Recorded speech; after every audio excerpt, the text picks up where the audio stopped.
our press conference today will be regarding a significant fentanyl drug seizure that occurred in Clay County last evening. And the importance of this is the fact that this has been the third large fentanyl seizure in the last month or so. Chief Shannon Monroe will be discussing the significance of this bust along with how it's affecting our community, and Sheriff Emting will be discussing the details of the traffic stop and the events that occurred last evening. And then after they've given their statements, they'll be open for questions from you. Thank you.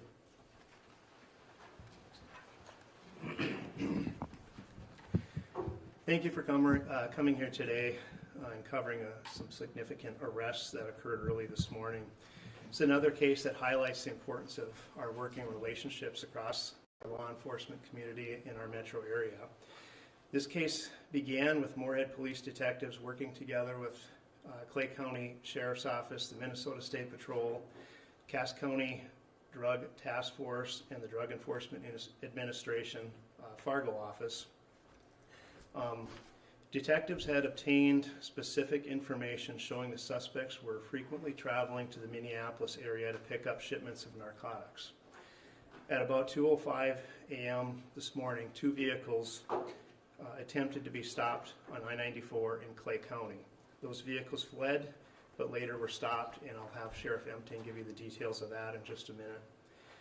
Seized in the traffic stops were 1,091 suspected fentanyl pills and approximately 20 grams of suspected methamphetamine, with a street value estimated at approximately $37,000. This is the largest seizure to date of suspected fentanyl in Clay County. Subsequently, one of the two vehicles in the case was also discovered to be stolen. Arrested were Larry McClendon for felony first-degree controlled substance, conspiracy to sell, felony fleeing in a motor vehicle, and driving after cancellation inimical to public safety. Also was Raphael Murphy for felony first-degree controlled substance and fifth-degree controlled substance, conspiracy to sell, along with felon in possession of ammunition. And lastly was Cameron Desjarlais for first-degree and fifth-degree controlled substance, conspiracy to sell, felony fleeing in a motor vehicle, and 4 Cass County, North Dakota active drug warrants. This marks the third seizure in Clay County along I-94 in just the last 2 months. On March 18th, 50 grams of powdered fentanyl were seized with the street value estimated around $15,000. And on April 12th, 222 fentanyl pills and 2 pounds of methamphetamine were seized with an estimated street value of around $20,000. Street drugs containing fentanyl have been the primary cause of the significant increase in overdoses in our metro area. We've seen the number of known overdoses increasing significantly from year to year. In 2019, just the Moorhead Police Department responded to 5 overdoses and 2 deaths. Last year, we responded to 63 overdoses and 8 deaths. So far, through only not even quite 4 months of this year, we've responded to 12 overdoses and 2 deaths. Now, I stated known overdoses, as many of them go unreported due to the police not being called in some of these cases and people being treated by bystanders. So it's not a complete picture of just how significant the drug problem is in our community. However, I think these recent cases illustrate just how much fentanyl and other illicit narcotics are coming into the area that destroy lives and have significant negative impacts on families and our community as a whole. So at this point, I'll have Sheriff Emting step up and describe what happened with the traffic stops. So, Sheriff, you want to come up? Thank you, Chief Monroe. And thank you, everyone, for being here today. Early this morning at about 2:05, as Chief Monroe mentioned, 2 Clay County deputies attempted to conduct a traffic stop on 2 suspect vehicles near I-94 near Milepost 21, which is just west of Barnesville. At that time, one of the vehicles fled from that location at a high rate of speed, at which time a deputy began a pursuit of that vehicle. That vehicle is a white Honda, which was the reported stolen vehicle. The other vehicle, a tan Buick, initially pulled over for the second deputy, but then fled the stop location. The deputy then initiated another pursuit on the vehicle, and after a short pursuit, the vehicle pulled over again, at which time the deputies and other officers began giving verbal commands to the occupants. The driver initially complied, but then took off from the stop location again. The deputy gave pursuit to the vehicle again, and also conducted a pit maneuver, which is a pursuit intervention tactic, which brought the vehicle to a successful stop. At this time, the deputy, along with 2 Moorhead detectives and a DEA task force officer, took Cameron Desjardins and Raphael Murphy into custody without incident. A deputy was still in pursuit of the Verse vehicle that fled from the stop location. This pursuit reached speeds of 120 miles per hour before other deputies and a Minnesota State Trooper were able to successfully deploy stop sticks, which is a tire deflation device, to get attempt to flatten the tires. The driver continued for a short time before losing a tire off the vehicle. The driver then pulled over and was taken into custody without incident by 5 deputies and the Minnesota Trooper. This driver was identified as Larry McClendon. This is the first time that I can recall having an incident where we had 2 pursuits occur at the same time. I would like to thank everyone for their work on this case and successful outcome in the interest of our community's safety. This is another great example of how agencies from Minnesota and North Dakota work together for the safety of our 2 communities. Thank you.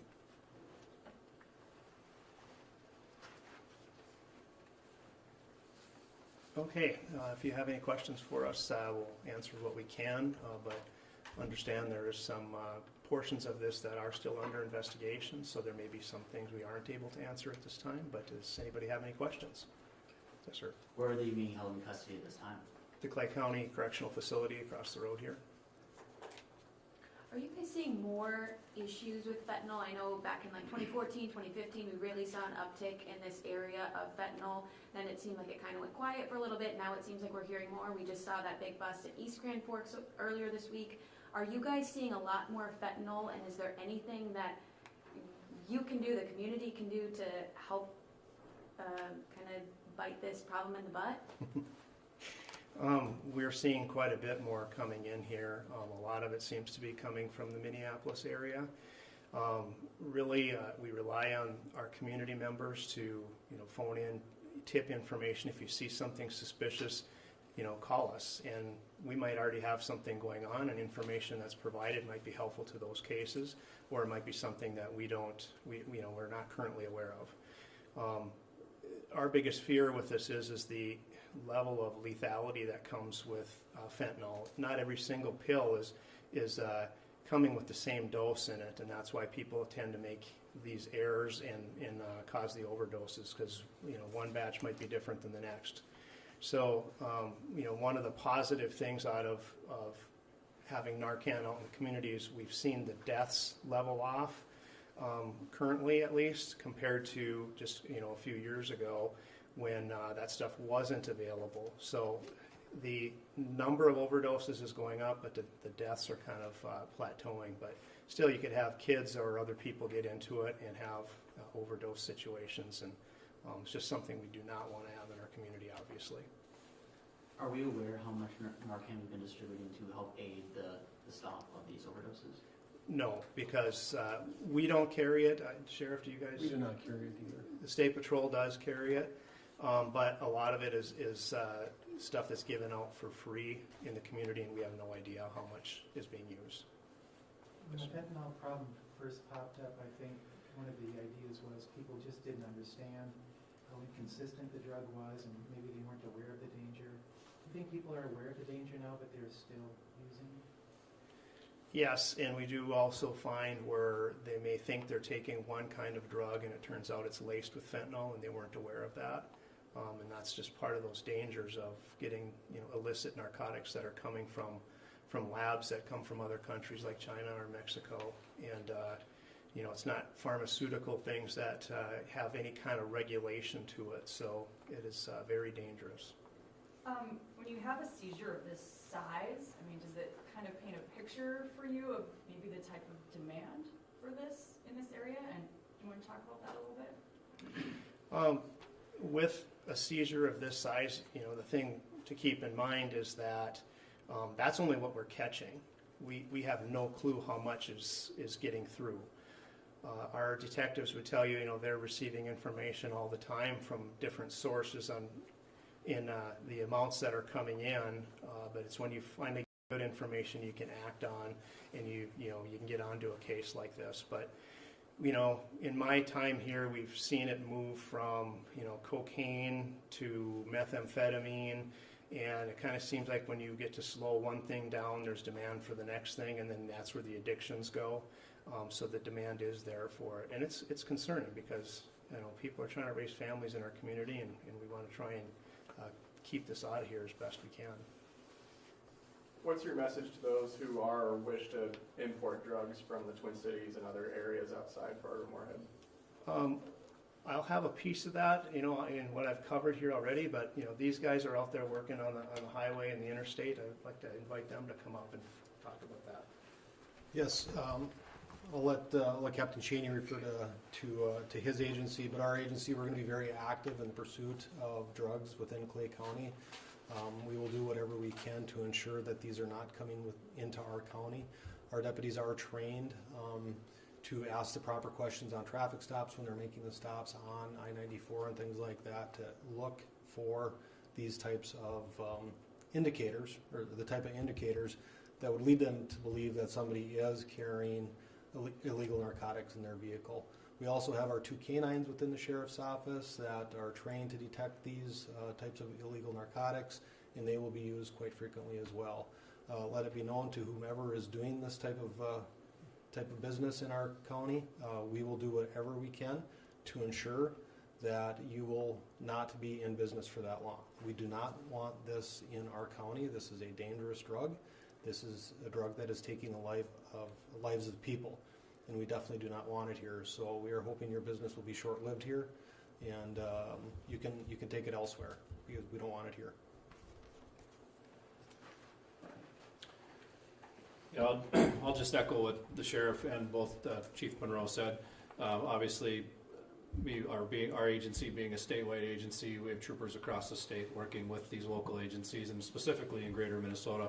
As they both talked about earlier, we have a great working relationship, not only between us that are standing in front of you, but really the troopers and the deputies and the officers and the detectives on a daily basis. So my troopers, for example, that work in this area and specifically along the interstate, work along with both the drug task forces across my district, and also just the sheriff's offices and the local agencies for that very reason. I mean, we all know our job primarily is traffic enforcement, so we're out there making a lot of stops, and specifically even now with this heat enforcement project, we're targeting speed, but it's not the only thing we're finding, and that's on a statewide level. So same thing, our troopers are trained to notice the different drug indicators, both for somebody that's transporting drugs and or money going the other way, or also drug impairment, because let's face it, people take drugs that are coming into the community and they still drive, which is a huge concern, no different than somebody driving when they've been drinking too much alcohol. Like the sheriff said, we also have specialty trained troopers with narcotics canine partners stationed all across the state of Minnesota. I have 3 in the district here, and 2 specifically work in the interstate corridor that works alongside all the agencies. I just want to tag on to that and just say that the city of Moorhead prides itself on being a city of neighborhoods. We run 80 or 90 block clubs, every fall with Night to Unite. We have vibrant, good schools in Moorhead and post-secondary education that people from outside our area send their kids to. And, we're all very concerned about having this dangerous drug here, and we're going to do everything we can to try and stop the flow of it coming into our area. Yes, sir. You talked about how the Cass-Clay collaboration was critical in this instance specifically. Can you talk about how, if you didn't have that collaboration, what could have possibly happened here? Currently, we don't have mutual aid back yet, so we don't have the physical bodies crossing over the river. We are working towards resolving that. I think we'll have that in the next few months here. So that should be coming back, but the information sharing is something that goes on daily between our patrol, between our investigators, and especially with our narcotics unit. So that information sharing is what got us onto this case, so it was critical in this particular investigation. Apologies if this is already answered, but are you able to clarify what townships or mile markers the gentlemen were arrested near or at? It was on board near milepost 21, which is just west of Barnesville, which is the city of Barnesville. I think that would be probably Barnesville Township. And that's where the bag of pills was found too. That is correct, yeah, Okay. at that stop location. And were they M30 pills? They were M30 pills, yes. I believe Captain Swenson sent a photo out of them.